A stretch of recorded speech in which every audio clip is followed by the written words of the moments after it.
ఇక నిన్న సంతోష్ రావు సంబంధించినటువంటి ఫోన్ ట్యాపింగ్ జరిగింది.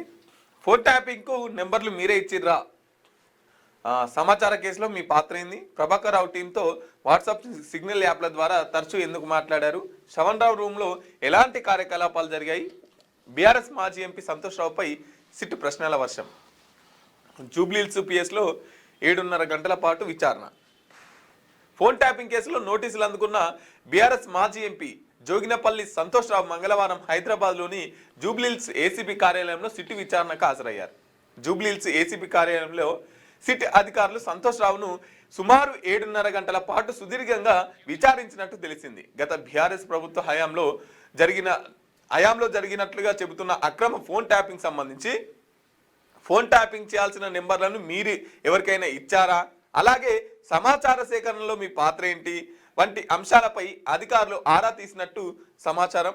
నాడు ఎస్ఐబి చీఫ్గా ప్రభాకర్ రావు నియామకానికి సంబంధించిన నిర్ణయం ఎవరిదంటూ అధికారులు ప్రశ్నించినట్టు తెలుస్తున్నది.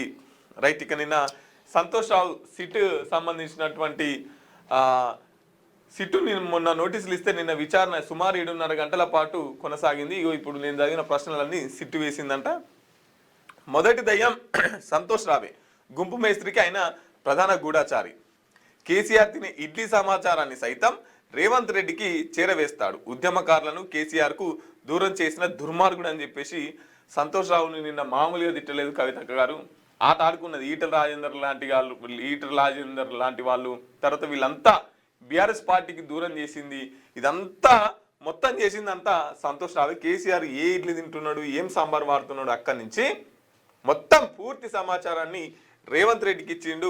మొదటి దయ్యం సంతోష్ రావే అని చెప్పేసి ఇప్పుడు అది కాదు, మొదటి దయ్యం సంతోష్ రావు అయితే సెకండ్ దయ్యం కవితక్కనే కదా. హరీష్ రావు దయ్యం ముచ్చట పక్క పెట్టు. ఇప్పుడు ఇంట్లో ఉన్నోడేమో సమాచారం బయటకి ఇస్తుండు. రెండోది ఏంది, ఇప్పుడు కవితక్క కూడా ఇప్పుడు ఆయననేమో ఆడుండి సమాచారం వేసిండు, ఇక బయటికి పోయి మొత్తం ఉన్న కుల్లం వేస్తుంది కదా. ఇంకేముంది, అందరిదో వేయాలి.